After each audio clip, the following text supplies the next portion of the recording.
for joining us for another quarantine chat. Today, I am thrilled to welcome Giulie Speziani. I said that right? Yes, you did. Okay, Thank you. yay! Wanted to make sure. Giulie is a comic writer and a screenwriter, so one person after my heart. She is a writer of multiple comic works, including She Hears Voices, One Night on Earth, and Giulie's best-known work is as the writer and co-creator for an all-ages comic called Cash Carrie, which I find very interesting, considering my name is Carrie, which is co-created with Sean Pryor. Yes. So yeah. So Giulie, how are you doing today? Doing great. Yeah, I'm on the West Coast, so it's about dinner time. Yeah. But doing pretty well. And yourselves? We're doing all right. Hanging in there. All things considered. Yeah. I haven't had a chance to check the air quality ratings over in LA. How are they doing right now? Today actually, it's funny that I have to check my app as well, because sometimes I'm like, it's a little hazy and it'll say it's unhealthy. Right. But yeah, it's obviously significantly better than last week. Right. Last week was I can't even see the Burbank Mountains. Air apocalypse. Yeah, exactly. So I guess aside from checking out what your air quality is, and as dystopian as that is, I know. But I have friends in Florida, and they're like, "Wait, what? Like, seriously? There's ash on your car?" I go, "Yes, there is." Wow. And yeah, and it's, I think one day when it hit like 114, I told my mom, I'm like, we had to freeze some towels in the freezer, some wet towels, just in case of rolling blackouts, because we don't have central AC. So if that ever happens, we would have to like wrap ourselves in cold wet towels. Oh my God. And then she was just like, okay. and then you have This is normal. And then we had the earthquake last week, and then of course we have a family Zoom where everyone's like, "Do you have an emergency kit?" I go, "We just grab the dogs and go outside. That's our emergency plan." Kit. I have a flashlight and a bottle of bourbon. What door do you want? Yeah, exactly. Just grab what you can. Just run. But yes, it is a bit dystopian over here. But hey, we're okay today. Good. Yeah, I'm glad to hear good. it. So what's keeping you occupied during this dystopian nightmare? Right now, I mean, thankfully, I have a day job, so I've been working from home. And at night, I usually do writing, or at least this week, I had a few Zoom meetings myself. I have a script writing group that we meet once a month and just go over pages and everything like that we submitted. And then I also have, this is weird to plug, I have a podcast that I only started with my friend recently. Not recently, from the start of quarantine. He was just like, "Hey, what are you doing? Do you want to start a podcast?" I'm like, "Everyone else is doing it. Just just send me the link and I'll show up." And so we have a music podcast called Illiterate Agents. Oh, wow, that sounds so cool. Yeah. Savannah and I had been working on a podcast with our friend DeAndrea Seabrook, which was all I was about to say, like, that sounds familiar, Carrie. That sounds very familiar. It sounds very familiar. Yeah, it's a Don Bluth movies. Yep, Don Bluth podcast, baby.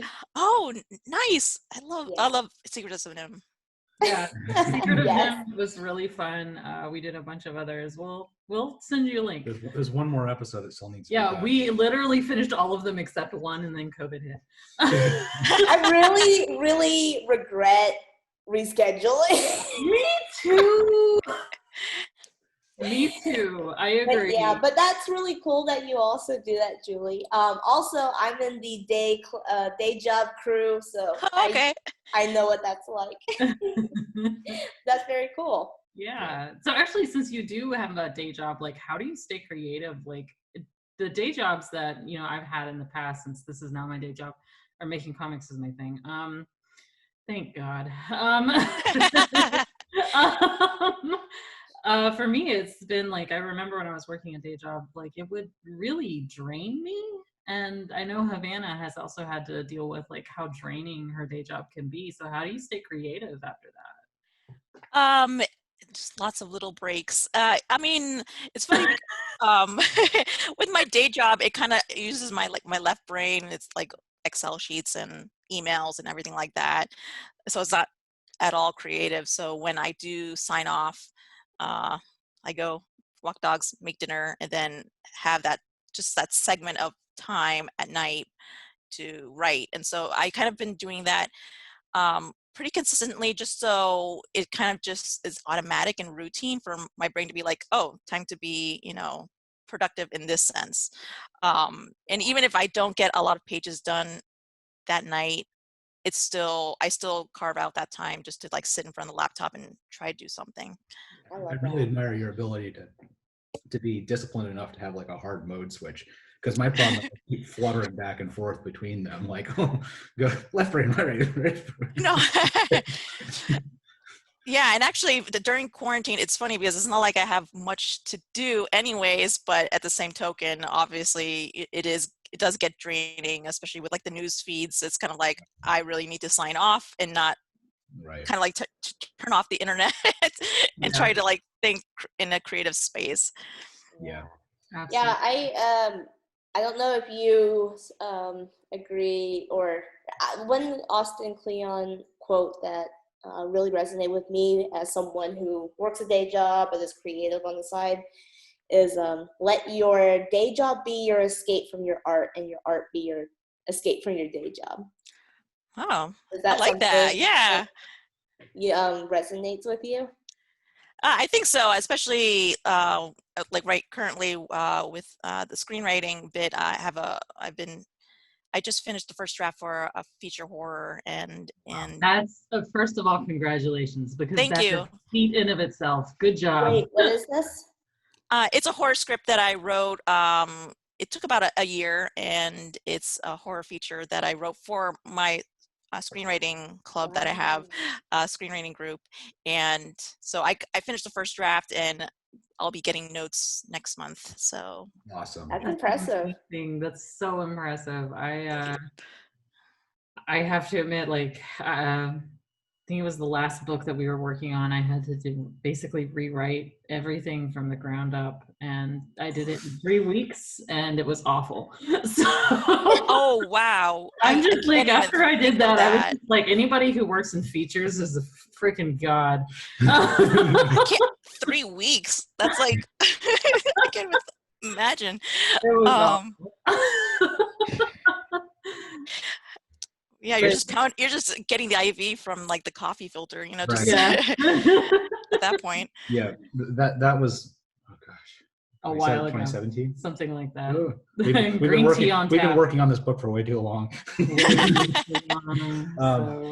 But yeah, we lived within walking distance of a Starbucks, like maybe a 5-minute walk. So like generally what her daily routine would be is you wake up and Carrie be like, all right, bye. Disappear at Starbucks until like they're closed, and like, you want something to eat?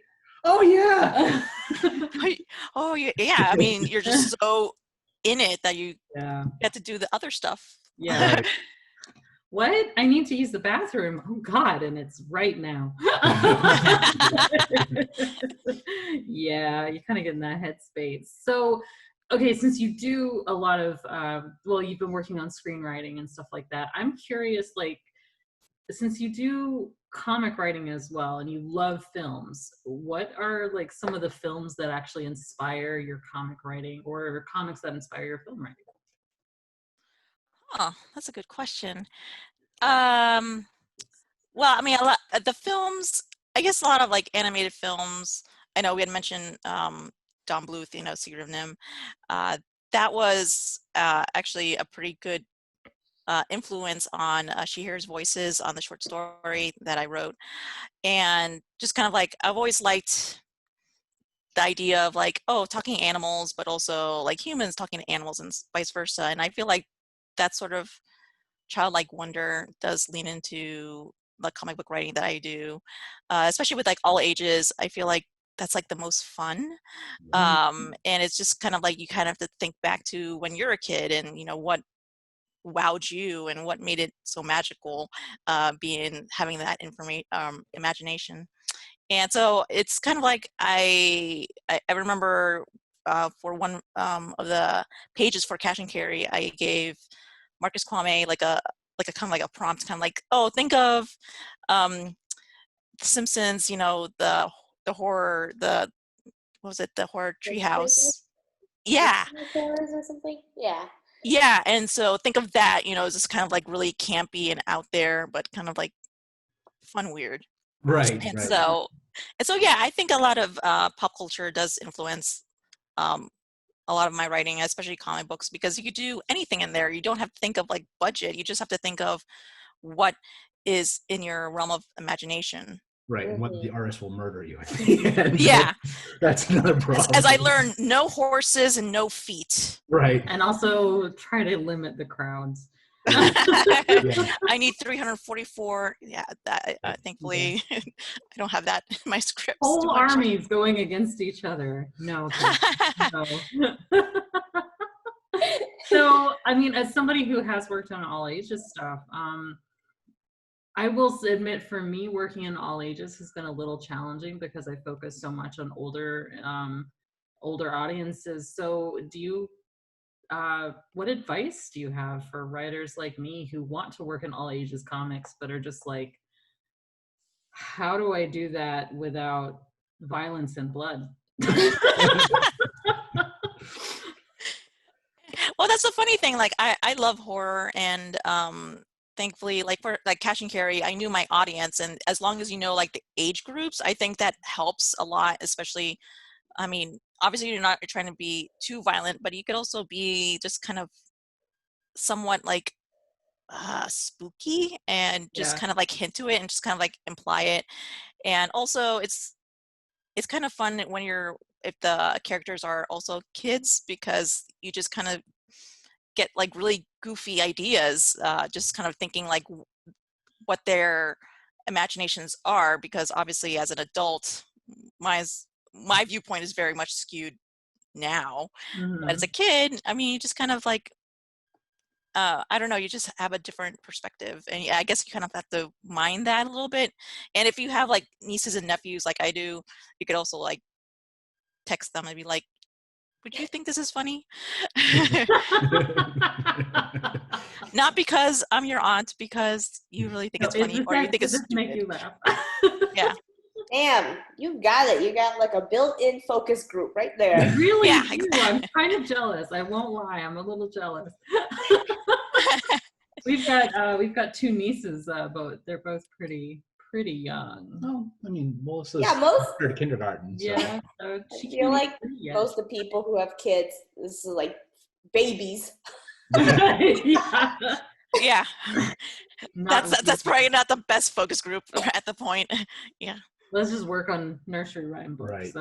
We're gonna make comics that are nursery rhymes. Although we had like a couple like 8 and 10-year-olds who are cousins who became like fixated on Kamikaze, which is like we wrote this for like teens and up. Like, why are you like reading why have you read this to the point where you've ordered a second copy of because you burned through the first one? Yeah. We've had a couple parents even come up to us, be like, yeah, my 5-year-old loves this, and I'm like, And you're like, that's great. That's wonderful. I'm so happy to hear she's reading so early.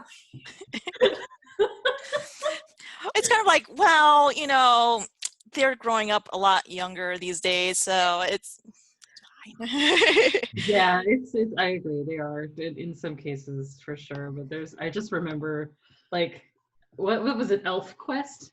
When I was like in the 3rd grade, I really wanted to check out the Elf Quest comic book from the library, and my grandmother did this thing where she saw the comic book and said, Carrie, and she took my hands in her hands and said, we're gonna pray to Jesus to see if this is okay for you to read.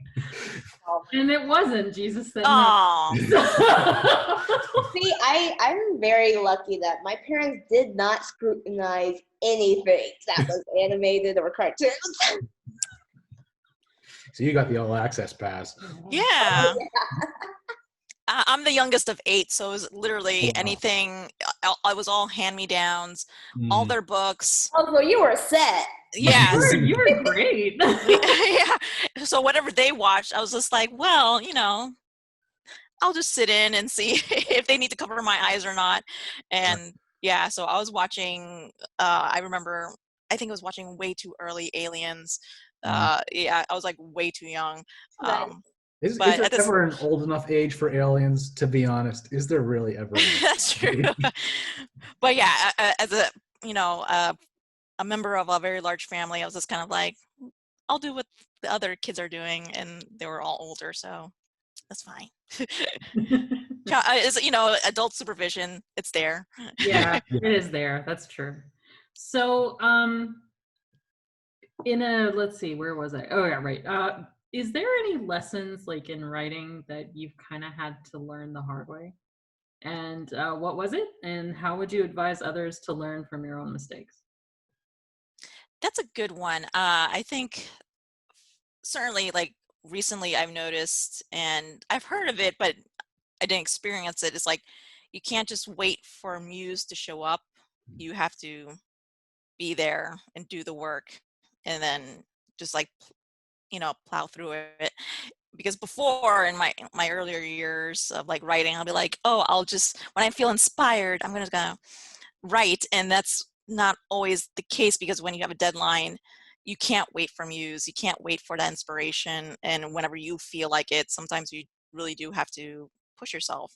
And so it's not until, like, obviously when I started doing comic books, that I did have deadlines, and I had to set some of those deadlines myself, that I was like, yeah, I can't just say whenever I feel like it, because other creative the other creative teams members are trying to also hit their deadlines, and that would be really crappy of me just to miss it just because I didn't feel like it. So That's fair. That's very fair. Yeah, I think it's easier. Like, people are always asking me, "Oh, how do you actually like get these projects done?" It's a hell of a lot easier when other people are depending on you. I was like, well, I'm the asshole if I block them from doing their work, Yeah. So yeah, I can relate to that for sure. So do you normally collaborate with other people, or are there any projects that you just do solo? as a writer, I do have to collaborate for like comic books, because it is a collaborative medium, and usually for the shorter, I guess, short stories that I self-published before, I wrote the script, and then I would kind of like put feelers out to see like what artists would like to collaborate on it. And obviously I would pay them. They were all paid work, but at the same token, it was kind of like, oh, I get to, see what they can offer, and if it matches what the story is. So I know it was very much like, oh, I can do this, like the writing part, but then I had to be the editor. I also had to be like the project manager for doing all the self-published work, because yeah, you're doing it all yourself. Right. Yeah. Mhm. We've had Interesting. And I know one of the questions the three of us get a lot is like, how do you, as a writer, how do you find an artist? Are there any, like, how do you find your artist? How do you vet them? What's your process of selecting one? I know, like, I never really used DeviantArt. I kind of like used it as a tool just to check out their actual like portfolio for the artists.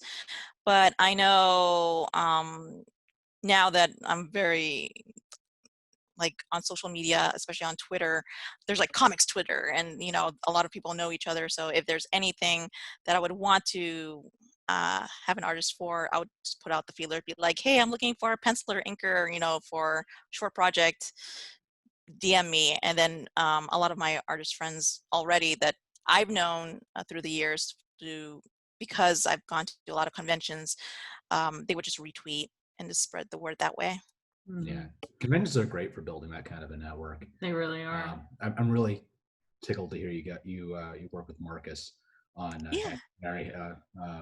We actually had him on an earlier quarantine chat, and he's done some stuff for us. Marcus. No, sorry, Wrong no, Marcus. shoot.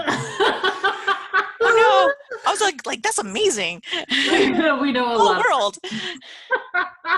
But yeah, we do know It's been a long It's been a day. while. I'm gonna pretend this is alcoholic. We were at the DMV earlier. Yay! Yay. Oh no, I can't imagine going now. World's most pleasant DMV experience, actually. Apparently, We're Down talking East about Maine is the place to go if you want to have a good DMV experience. This small building, it feels like a nice doctor's office. Oh. And with social distancing, you're not elbow to elbow with everyone. They've got the seats 6 feet apart from each other. And there's like literally only 4 customers in the building at any one time. So and no one yells, which is great. Oh, wow, that sounds so amazing. Every time I went to the ones in Atlanta, it's like every single time someone was yelling somewhere. And it was and they're screaming about God knows what, and you're just trying not to overhear because you're just like, that's not my problem. It's almost impossible not to overhear. It's just kind of like, well, I'm here. right. Yeah. I kind of just want to listen in and see if this gets resolved. Yeah. Please let me just get through the dully line of hell, please. Yep. So you co-wrote Cash and Carrie with Sean Pryor. So I've been doing some co-writing as well, but I'm curious about like how your process is similar and or different. So like, could you tell me about what your co-writing process with him is like? So it was mostly because for both volumes, because he actually sought me out on Twitter and like befriended me, and then he kind of approached me with the premise of Cash and Carrie, you know, to middle school detectives, you know, solving crimes, and I thought, oh, that's great, and from there we were able to like talk about it and just kind of create the world, and I was able to do like the main story of volume 1, and then he was able to write the subsequent like chapters. It was like all the short stories, like all the supplemental like short stories along with the characters along with it. And then so for volume 2, I wrote like the first 3 I guess chapters, as you say, and then he also did the one with the ghost, by the way. I had a feeling that was yours. Oh yeah, and then with the short stories afterwards, he wrote that and collaborated with different artists as well. And so it was kind of like he and I would just kind of email each other, kind of just like, hey, this is what I was thinking, and it was more like, go for it, I got your back, and so it was almost like free range at that point. Oh, that's awesome. That's really awesome, Yeah. because it's one of the things I really value about what Alan and Havana and I have is that there's that creative collaborative chemistry, for lack of a better word. It's sort of like you have somebody there who has your back, but will also tell you when, nah, this ain't it, chief. Yeah. I'm really glad you have that. So in addition to all the other work that you've done, right now you're pitching a project, and I know that as somebody who's pitched before, it can be really, really frustrating to do, and it can take a lot more time than one anticipated. So what advice do you have to people who want to get published but just aren't really sure how to do that? I think the best way, I mean, to kind of get your name out there is to do some sort of self-published work yourself, especially, I mean, obviously I don't have the funds to do a whole graphic novel just because it's just really expensive, but a short story like a 14-page or even like an 8-pager, I think that shows editors what you can do, and especially if it's something that you want to do or you want to explore more, you just be like, hey, this is a snippet of what I want to really do. And that way, that's kind of like, that is your resume basically, and that does help when you're pitching, because you're not just like fresh out of the gate. You're just like, oh, here's my work, here's what I've published so far, and here's my new thing, here's my new project, are you interested? Right. And I think during this time, it's kind of a little weird because right now I am in the pitching process and I'm getting feedback where it's kind of like, yeah, the publishing industry is in a little bit, in upheaval just because everything is so uncertain. And that's kind of frustrating to hear, but at the same token, I understand. But I would think if people are quarantined, don't you want to read more? Yeah, I would agree. Wholeheartedly. Especially all ages, those kids need to read. Yeah. Yeah. So as far as like actually putting the pitch together, when you did that, like what was your process in putting that pitch together? Well, I have a literary agent, so when I was actually querying for this project, she liked it, and putting that pitch together, I kind of looked up online, what is necessary for it, like what are they looking for, what are editors or even literary agents looking for in a pitch. And so I had to, first of all, kind of create like a template for myself and what I want to put out there, but also I had a lot of people like read, be like, and give me feedback and notes and be like, I wouldn't put this part here, or, just try to make it as strong as possible. And obviously get rid of all the typos, because that's not, that's not what they're looking for. I mean, that would be very distracting if it's a really good premise, but it's riddled with typos. So it's just, you have to have it like vetted through your own means by, friends, or even, someone who does like very cheap copywriting fees, be like, hey, can you just take a look at this and make sure it's good to go, and then send it out. Okay. Yeah, So, I think one of the most underrated parts of the process is finding really good editors, like trusted people who will give you good feedback and be able to proofread and edit that stuff. It's not easy to find those people. No, it's not. We're very lucky to have the folks that we have, for sure. But just really quick, Giulie, you mentioned the word query, and I think a lot of people might know what it is, but then I think a lot of other people might not. So could you give us a quick explanation of what query means? Yeah, so query is sending out, basically asking if the agent or editor would like to see more of the project, and it's like a query letter where it's almost sending a resume of sorts of like what this project is, the summary, the cast of characters, who's it for, and usually that would entice them to be like, okay, we want to represent you. And I think that's the best way I could explain it. But yeah. Okay, cool. Thank you for that. I really appreciate it. So what's the best money you ever spent as a writer?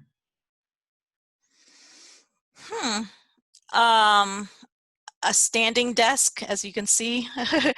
Oh, nice. That's nice. So yeah, I think that's probably best, just because so you're not sitting down all the time. I could just be like, okay, I'll just prop this up and then stand for a few hours and give my low back a rest. So I think that's the best thing, because chairs, they eventually start wearing out a little bit. So I'd rather just get a standing desk and stand. Smart. That's really smart, actually. For a while. I know I've been going to my chiropractor, and he's like, what is happening with your back? I'm like, and I mean, I know you're working from home. You're probably sitting more than you ever have before. Like, it's so true. It is very true. There's no taking a walk around the office, and when your office is your living room. Yep. Exactly. That's when it's called pacing. It's like, oh, okay, I'll just go get some water again to the kitchen, and that's just right there. Yeah. Mm-hmm. So what's the most helpful skill you have in your writer's toolbox? Helpful skill. I'm like thinking like, this is almost going to sound boastful, but like I think I do have a pretty good ear for dialogue, and I feel like for me, if I could capture the essence of a character, I could be able to know what they're saying or how they would say it. And even like before quarantine, I would sometimes go to the outdoor mall and just kind of people watch and kind of like create stories as people walk by. Whether or not that's true or not, it's not the point. It's kind of like gleaning from their mannerisms, their body movements, and kind of like creating a character. Yeah. So. Oh, I have a question. What are some of your dialogue pet peeves in comics? Ooh, that's a good question. Wow. I don't know. I feel like there's probably Like exposition dumps was probably an easy one. Yeah, I mean, especially with, I guess, with the older comics. I mean, I think they had to. When you see a huge, just a huge balloon of dialogue, and it's just like they're in between, like going from building to building, and they're in between like this action scene, and there's so much exposition. I was just like, I think they didn't need to say all of that while they're, Right. trying to fly from one rooftop to the other. They could have just waited until they got to the elevator or something, and that's when you gotta have the moment of silence where you can have that. But Right. Absolutely. One of my big pet peeves personally is also narration boxes. So that one was a little, I've been trying to use them more just to get my pet peeve like a little bit under control, because there's points where I'm like, none ever. really, Yeah. I would think like maybe like noir or detective comics. That's part of the genre. Yeah, it is, but and it should be like that's how that's fine doing that, and it's just like I've had to get over my own issue with it, because for me, I think the issue is that I was like reading a lot of old detective comics and stuff like that, and then you had the similar issue where you had like the giant box and it's filled with like 4 paragraphs, and you're like, this is a term paper and I don't want to read it. I also think like narration boxes, I think it's helpful, like in the detective example, because like the narration voice box does voice some things that the character's going through in their head. But then some people like really abuse them by describing the thing that is actually happening in the comic. Like, right, that's the wrong way of doing it. It's Right. more like what's going on in the head, or yeah, I totally agree. or sometimes when people over-engineer dialogue where they might say something exposition-y, but it's like no human would ever say that. No, I totally agree. And actually, another thing that I've always found frustrating, and sometimes I would like hit up a few comic book friends, be like, but how would you write this? And it's sounds. So I don't like putting a lot of sounds in my scripts just because it's sometimes a little too heavy-handed, and not to mention, unless you really need to know the door slamming, you could see that, but it doesn't need to be like slam, like right across, because I don't know, it just seems sometimes it can be hokey, unless that's what you're going for, but it's sometimes very hard to describe a sound of, things that you wouldn't even know what to put into words, like Velcro, like rip. That's not the same thing. Yeah. Right. Sounds Yeah. like- I think Dan Jolly was the one who kind of gave us some early guidance when we were first doing the comic, and like explaining like he taught me a lot about lettering, for example, and like with sound, it's like you really want to use it sparingly, not for each and every sound, but maybe like it's a way to draw visual attention to something. Yeah. But yeah, some people do go way overboard. It looks almost like a Rube Goldberg machine going on, and you're sort of and Yeah. I think a project I want to try at some point, with the other 30 million projects I have in my back burner, is create a comic which just leans as far into that like sound effect punch as possible. Just like utterly maximalist, and to see how many sound effects I can cram into it. And Oh my god. It's like a really cluttered environment of sound. Just Oh wow. Havana, you won't have to letter that. No. You have fun with that, Alan. that's a self-inflicted one. I was like, that should be extra for the letter or just for that Right. page. Be like, sorry, just deal with it, and just a bunch of balloons and oh god, and sound effects. That's crazy. Yeah. Was there anything particularly challenging about working on Cash and Carrie for you or any of your other projects? I don't think it was particularly challenging. I just know, like Sean did, he did a tremendous job. He did the Kickstarter for both of them, just so it could be printed up. And I know a lot of people have been doing that. A lot of creators have been doing that, just so it's like ready on hand. And you know, if a publisher wants to pick it up, they can. But yeah, I know that was probably very like stressful. I mean, it was stressful for me to even like get the updates because I was like, are we gonna make it? Are we gonna make it? And it's a lot of promotion, and I feel like I haven't personally done a Kickstarter myself just because I feel like it would be another full-time job. Just fielding all the emails and everything else that goes along with it. It's very intricate, as I've come to learn. But yeah, I think that was probably one thing that was probably difficult was, you know, are we going to get funded, and you know, is there a plan B if we're not? But thankfully we were.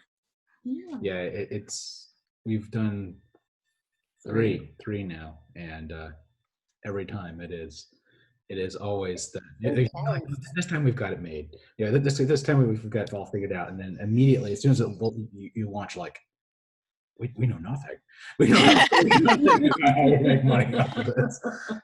Yeah, it's kind of like having a second job. Yeah, It really is. Like, people don't understand how much work it is. Like, they just think, oh, you just put it up there and then people will donate to it. It's like, you gotta drive people to it. Yeah, Mm. yes, as I've come to, because I know a few friends who have done Kickstarters for their stuff as well, and I always try to like promote their stuff because I know it's hard to like beat that drum for like 30 days. It's not like it'll be, you know, easily funded within a weekend. Sometimes it's just going Right. to take until the last few days or few hours, and that's just so nerve-wracking. Oh yeah, definitely. So what do people say when they sort of learn about the things that you do? Like, what's their responses? Like Like at work. oh, I was gonna say like family back home, because they kind of stopped asking me.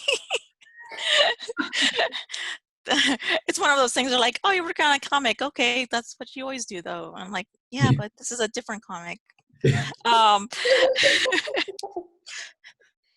thanks, brother of mine. But yes, it's for thankfully at my job, it's in the entertainment industry, so there's a lot of people in our department that I wouldn't say they have side gigs, but I mean, they have other hobbies and they have other interests. So either it's like, oh, they have a band, or they have something else that they're something else creative. Oh, okay. Very good. And so they actually know that I do comics, and I have a few creators, or I mean, sorry, a few coworkers that know and have gone to conventions before, because it's all, you know, pop culture. It's kind of like, oh, it's all nerd fandom, and so they understand that, like, when I log off, that I would probably have to do some nerd stuff, which is like writing. But yeah, it's pretty awesome just to know that, you know, it's something that I don't need to hide, but at the same token, they're like kind of like, okay, you know, that's what you Yeah. do. It's yeah. That's cool. Now, let me ask you this. When you were working, did it take a while for you to build discipline to write outside of work? Yeah, it did. Especially like I think like a few years ago, it was kind of crazy work hours where, you know, it would be like a Friday night and I was still working until midnight at my day job. And at that point, obviously I couldn't um, I couldn't really write that night because I was just like, I'm exhausted and hungry and exhausted. But once I was able to get like more of a regular schedule going, then it was easier to actually time it that way. But yeah, it was difficult in the beginning just because my hours were very much in flux. Yeah, I can imagine. Yeah. Was there any helpful, like really, really helpful tips that stood out to you that people, or advice that people gave you when you were first starting?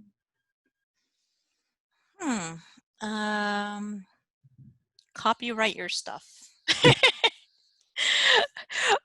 Yeah, I mean, like years ago when I was like in college or something, I went up to New York and it took like this weekend filmmaking class, which which they you had to pay for, and the teacher there, he was just like, make sure you don't just get it WGA'd, through the WGA copyright. Just make sure you go through the Library of Congress. Even if it's your first draft, just get that done.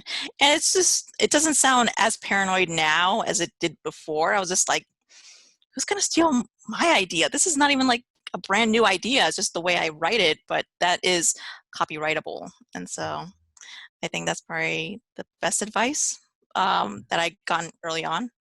Did you find that process intimidating? Because we get a lot of people asking us about like copyrights and trademarks and like how like they seem very, very scared of it. And I know when we started, like we were a little like, this seems way too adult for me. Way too official. Way too official for what we're doing. But like, what was that process like for you? To actually register it? Mm-hmm. It wasn't that difficult. I mean,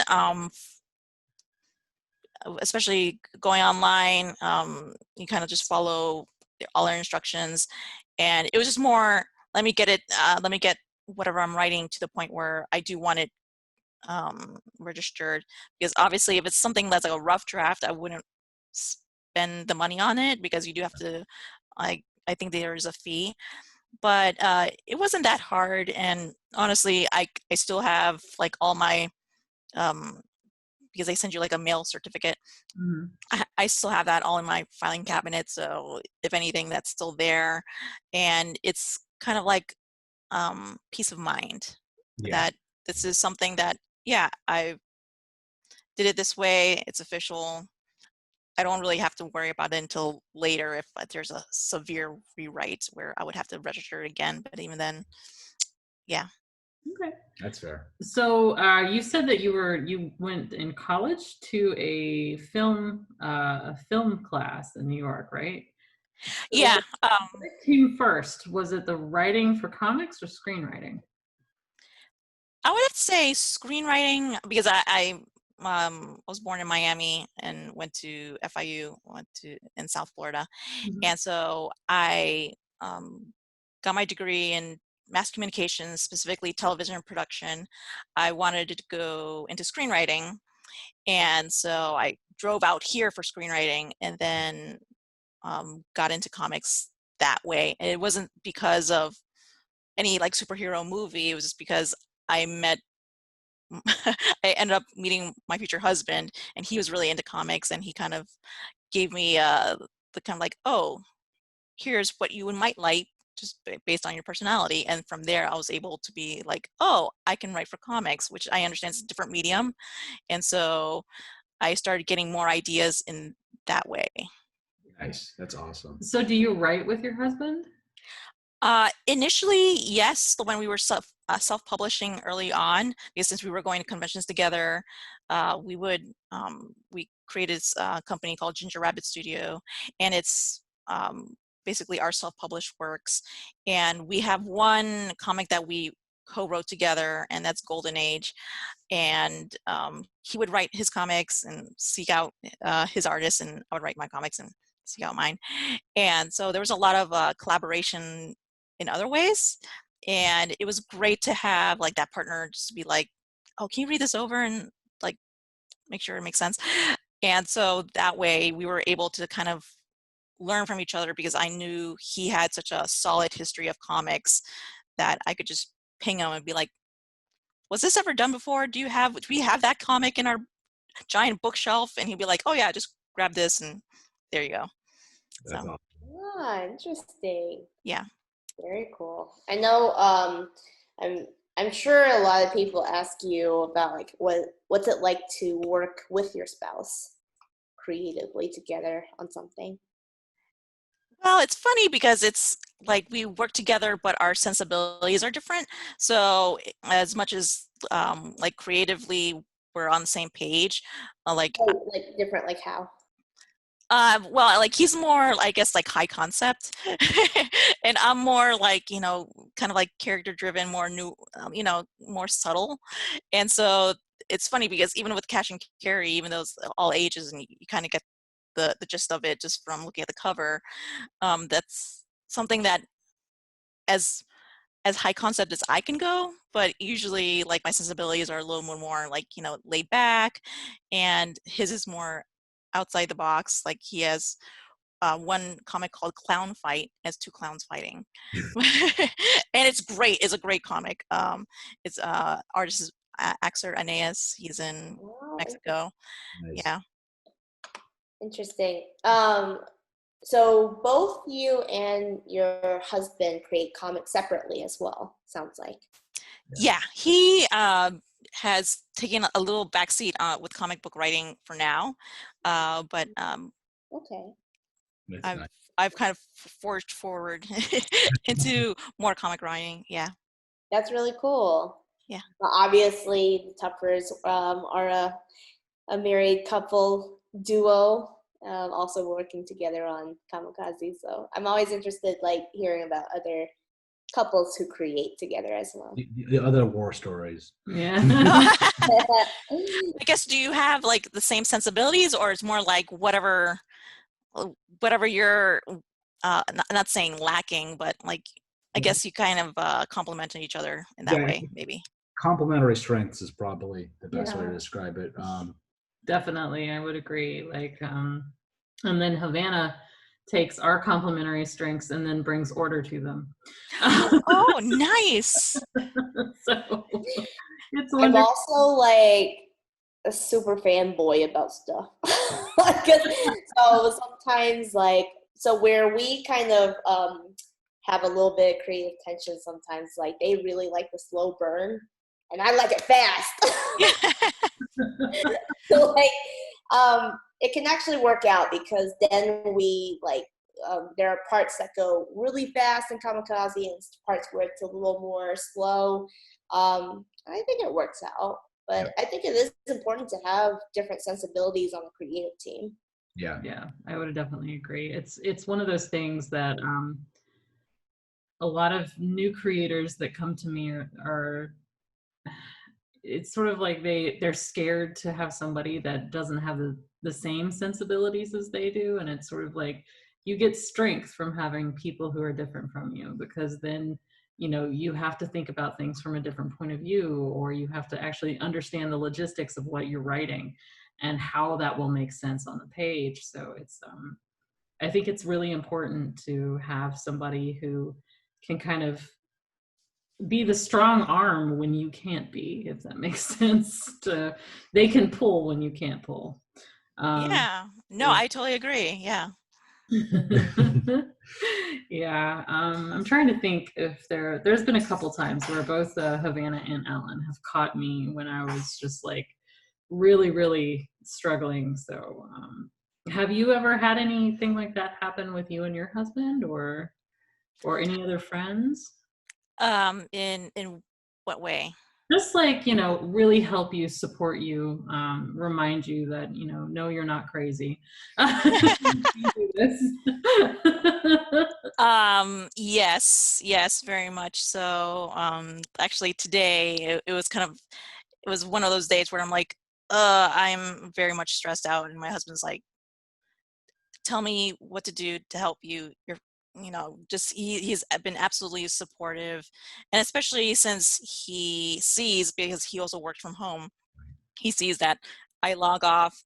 I either I'm writing my screenplay, or I'm writing comics, or doing something else, and you know, he is very much like, what can I do to help you? Like, if there's any like stress that's weighing on you, you know, let me take care of it. So he's been absolutely like 100% like supportive guy right there that, you know, I can always lean on. So I can't help but like praise him on any podcast possibly, because yeah, without him, I would be just tearing my hair out.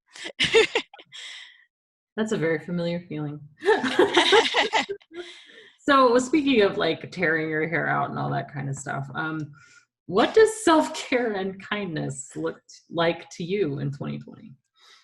Oh, wow. I feel like especially this year, it's just been like nothing but, because like 5 years ago, I'll be like, what is that? What does self-care mean? It's very much like not a new word, but it's very much been used more often, especially this year, for obvious reasons. Right. And I think for me, it's more like, okay, I prefer, because since I'm working in my living room and I'm also eating in my living room because we eat here and watching TV here, we're doing a lot of things in our living room. I prefer to just hang out in my little yard with my dogs and just kind of like, okay, check out the plants that I'm trying not to kill, and play with my dogs and just kind of like pretty much be outside. For me, I'd rather be outside and kind of like away from the machines and just kind of like zone out a little bit. So Absolutely. Definitely. That's awesome. What tips or advice do you have for other fellow creators who are kind of struggling right now? be kind to yourself. I think that's very much, I know I was like initially in the beginning of the year, I was like, I had such high hopes. I had so many things that I had lined up. And then mid-March hit and I was just like, oh God, everything is no longer on the same timeline. And that was like kind of hard for me to grasp because I'm not very much a planner, but had these hopes, I had these goals, and they're very much like in flux. And so it's kind of like, give yourself a break. This is not normal, and do the best you can. And also try to like give yourself me time, because like besides having a day job and having the creative job, it shouldn't have to be taking up all of my time. So yeah. Yeah, definitely. That's good advice. So are there any, we're going to start sort of wrapping up here, but are there any notable creators or comics that you feel more people should know about and support? I'm trying to like remember, like I know Vault Comics is coming out with a lot of great stuff. Test with Jen Hickman and Chris Sabella and the rest of the creative teams. I can't remember, I'm sorry. That was a really great series I read earlier this year. And I don't know, there's been a lot of great comics coming out. I know Swamp Thing with Morgan, I forgot her last name. Morgan, she's the artist on it, and that's coming out. I really want to support her. And yeah, I'm trying to think of other ones. Like I'm all about indie comics, so I try to. Indie comics you can suggest, please do. Yeah, I think those are good suggestions. Yeah, those are very good suggestions as far as the test thing goes. So are there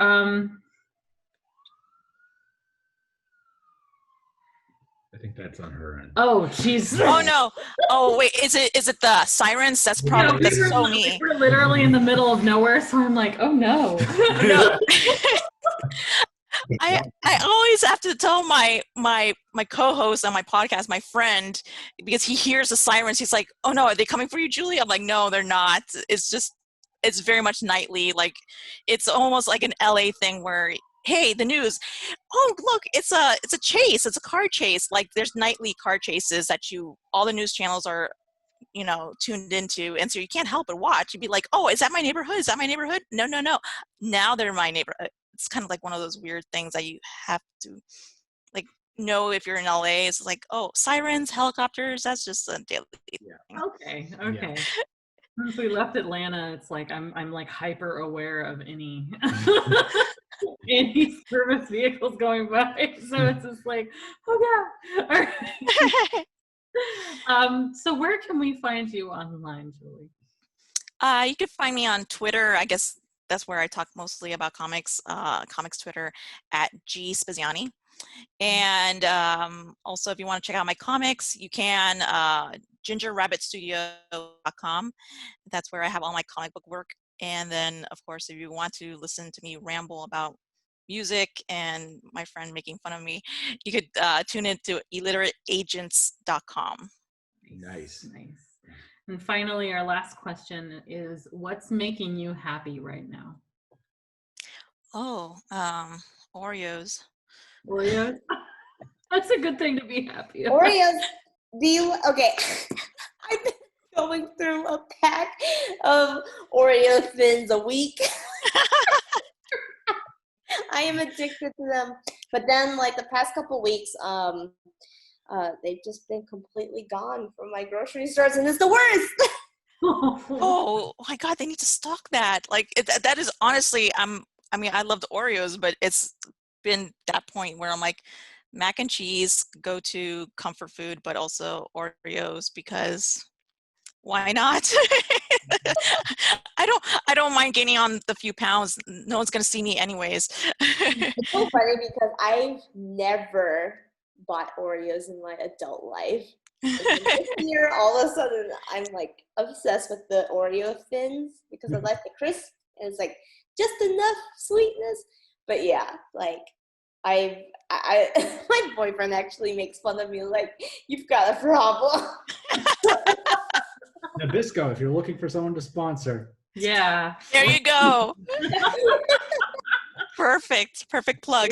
Well, Giulie, thank you so much for joining us tonight, and I really do appreciate it. And it was a pleasure to have you on the show, so thank you.